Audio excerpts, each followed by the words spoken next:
You saying you're opening, you were opening for me is preposterous. That was back in the day. You just did Garrett Morris's club downtown? Yes. You told me. Yeah, I did. Let me rephrase that. You told me you did Garrett Morris. No, I did Garrett Morris. I didn't mean to surprise you. You know why I blanked? Because I just got a thing about Brad. Someone was asking me about Brad Garrett's club in Vegas. Garrett Morris's club. Let me tell you something, Alonzo. You got to come to my club. It's a hole in the wall on Fifth Street. It's like, literally 2 empty rooms with the backdrop painted on the cement wall kind of thing. And he's got this little blues band. He's got these 3 old guys who play the blues in between acts. Nice. Oh yeah. It was totally old school. It was like back in the day when comics had a live band where you fucked with the band leader and he would fuck with you and stuff like that. Doc's wearing his weekend suit. It was fun though. It was fun. Very, very cool. Very fun show. Ryan Sickler was here and he said it was, he said it was fun, but he said it was super ghetto. He said the dressing room is outside. If there is a dressing room, it must have been outside. Yeah, he said it was just lawn chairs. Yeah. You know what's funny? And people are begging for change as you're sitting there waiting to go on. Garrett Morris was just doing like jokes, like he did a 3 nuns getting into heaven joke and stuff like that, and you're just like, well, was he ever a comic? I don't think he was. He? I don't know. I think, or was he just an actor? I don't think he was ever a stand-up. I think he just did comic acting. I was told when he was on SNL, like they all did so much coke that some of them just lost their mind, like actually became psychotic. And he thought there were aliens in the air conditioning vents of his he would never go in his dressing room because the aliens were there and they could read his mind. That's why his club has dressing rooms outside. See, that doesn't go away. That stays with you. You keep it outside where the aliens. Is he with it? Yeah, he's working. I know he's working. A lot of people that are not with it work. Like true. Chevy Chase works. I don't think he knows what a gallon of milk costs. No, Garrett's definitely with it. Because when I see him on TV, it's almost like, oh, come on. I root for him, but it seems laborious. Someone else told me that, but when I met him, and I had never met him before prior to Saturday night, he was cool. He seemed with it. Now, is he running the show? Like you go on then, you do a half hour, then you bring up... No, he hosts it and he hangs out there. He's got a couple of people who work for him who run the club. This one comic, Jackie Fabulous, she books it. And a guy named Kevin... That's not her real name. No, it's her show. Michelle Fabulous. Yeah, it's and this guy named Kevin, who I don't remember Kev's last name, but he and I started out together as doormen at the Laugh Factory. And I didn't know you were a doorman at the Laugh Factory. Yeah, I was a doorman at the Laugh Factory in '93. That was my first gig. And so Kevin's managing the club for Garrett. Yeah, what happened was... so you've made it, and Kevin's just switched places to be a doorman. So Kevin, this bud's for you. Yeah, I went down. You know how Jamie at the Laugh Factory has that 3-minute audition? Yeah. Like you're an open... Buddy, come on, buddy. Right. So I do my 3 minutes, and he's like... I need doorman. Like you do door, and I give you spots when people don't show up. And did he? And yeah. So I did that for like 6 months, and then Fraze hired me when he had Fraser Smith After Midnight. And I remember you from back then. You had the best Def Jam joke. The Def Jam comics. Yeah. I would love to bring it back, but there's no Def Jam comedy anymore. No, nobody knows it. Def Jam, I forget how did it go. It was about Def Jam. There's nothing. Well, help me. You said that you like watching Def Jam so you can see how white people are supposed to talk. Oh yeah, because apparently we all talk like this. How are you, buddy? Good to see you, fella. How are you, pal? Here come the Negroes. Get in the car. I'm retarded. I just shit my pants. Hiya, fella. Hiya, brother, Broham. Hi, Broham. We don't want any trouble here, pal. And then I did that about 5 years ago, and I said, no white people talk like that. You know who talks like that? Tony Gwynn.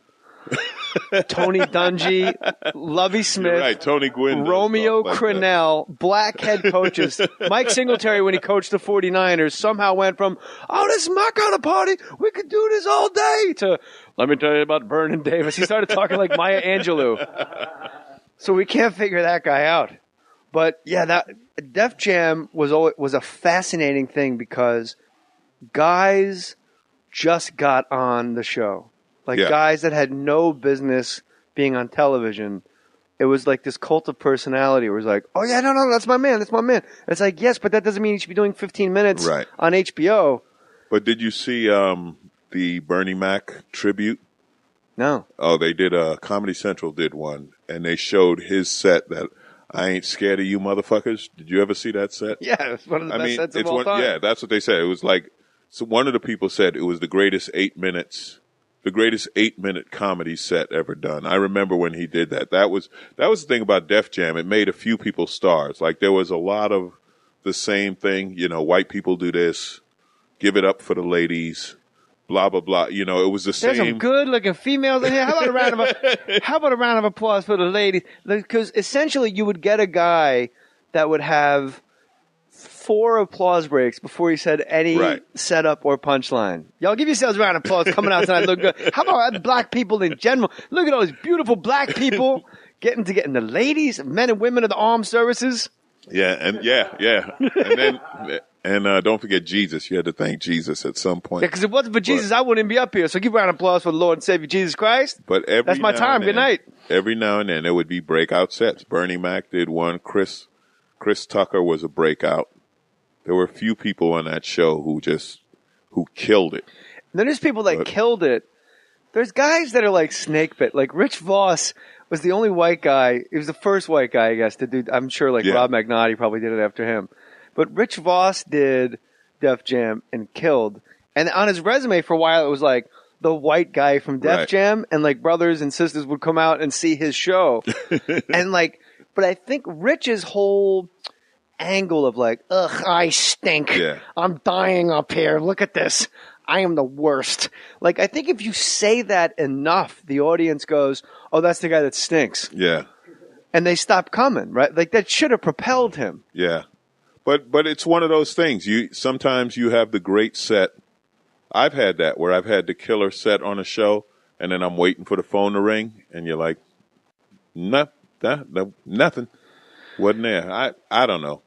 I mean, I know exactly what you're talking about. And on a scale, like when you do movie, I'm like, all right, Jerry Maguire and Picture Perfect to me, I just thought, I'm done. They're just going to call. Yeah. They're just going to call because it's two. One's an asshole. One's the sweetest guy in the world. What's next? And nobody called. Yeah. And it really is. I've learned once you hit 40, your priorities shift incredibly. Is all you care about is like you're working with this guy, you're working with this person, and you just go, are they nice? Like you don't even give a fuck if they're funny. Yeah. If I'm going to be with you for a weekend, are you a nice person? Right. You can go up and eat ass and do like booty jokes and just stink. But if you're nice, I don't care. Yeah, I'll make it easy. I'll say, maybe you could say this at the end, that might help. But then the other thing is also, if you're waiting for the phone to ring, it's like, oh, The Places You'll Go by Dr. Seuss. The worst place to be is the waiting place. Like, what the fuck are you waiting for? You got to keep moving so that when the phone rings, you got to reach back behind you and go, oh shit, that's right, my phone's ringing. And then that's my philosophy, I guess. No, you're right. I mean, you keep going. And then when the phone rings, it's like a surprise. Yeah, because people, like, I get really frustrated sometimes because I think I'm a great comic, but I haven't found that thing that gets me 1 million fans and sells out theaters and stuff like that, And I've had people say, like, well, when do you make it? And I'm like, I don't know who would I say made it? I would say Chris Rock made it. Yeah. Seinfeld made it. Sandler made it. But there's like 10 guys who I think, and even them, I don't know if they ever relax and say, whew, I made it. You know what I mean? Yeah. Like there's a freedom that comes. Like I think Louis Black has that freedom where he can do different shit. Like Lou mainly does live stuff, but then you throw in a movie and then you throw in an HBO special every 2 years. As the irate bellman. He's but it's How would I know where your ice bucket is? It's your ice bucket. You are in the room. I'm downstairs. But do you think you made it? No. Yeah. I mean, I know I've made it. I know you have a good living. And, I know and all that of I've made stuff, it, but this house don't pay for itself. Right. I got to go out and keep making it. Right.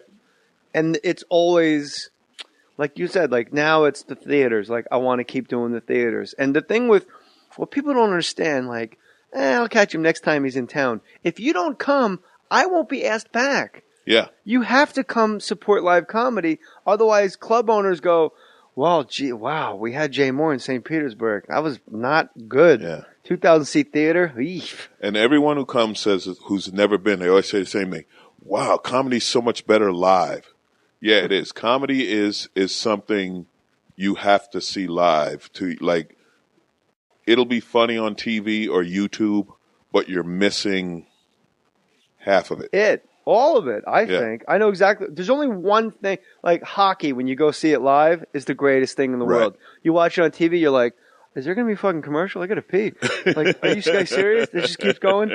Basketball live is great because they're stars. Yeah. Like hockey live, there's really no stars. Ovechkin and those guys and Crosby. But basketball, like you see Melo, Kobe, Lob City, you're wearing a Clippers shirt. You go down and see Lob City. There's stars. Kenyon Martin isn't the best guy on the team even. Yeah. But he's a star. And the thing I remember when he was on the Nets, he was a star. Live basketball, people don't, and it's true of football too, but really with basketball, people don't realize how big and how fast those guys are. Yes. Because they're all the same size. But like when you see Blake Griffin go in for a dunk, or when you see Kobe, like it's impossible some of the moves he makes.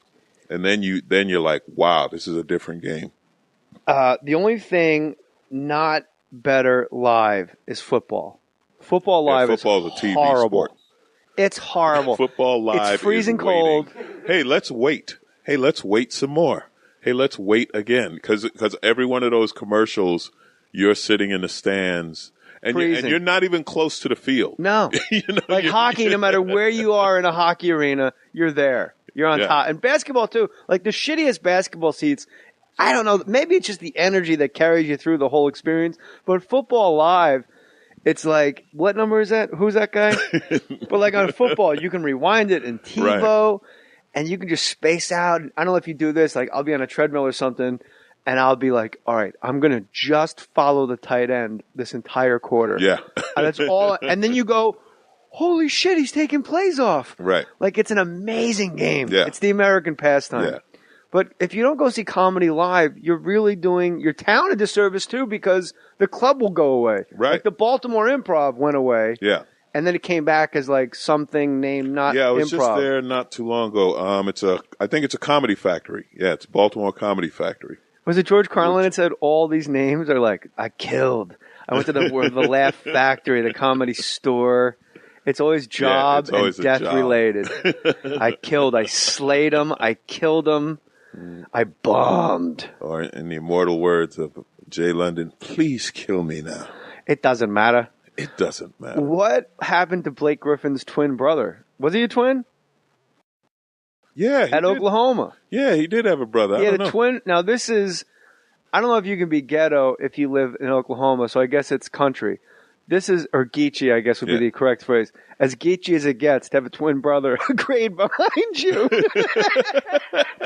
brother was a fucking junior when he was a senior. He was a sophomore. Yeah. Where is he, though? And he was a junior. I guarantee you he's in Blake Griffin's couch. And you know what? Wherever he is, he's rolling in a Kia, and that shit is tricked out. Do you think Blake Griffin drives a Kia? Blake Griffin... to practice. He goes from Newport Beach. Blake Griffin's driven a Kia on a commercial, and he has a Kia somewhere. But Blake is rolling in a Bentley or something like that. I don't know though. Like I don't know Blake. I wonder if he's country. He's Oklahoma. He seems pretty country, and he seems pretty small town. Like he hasn't gone L.A. yet.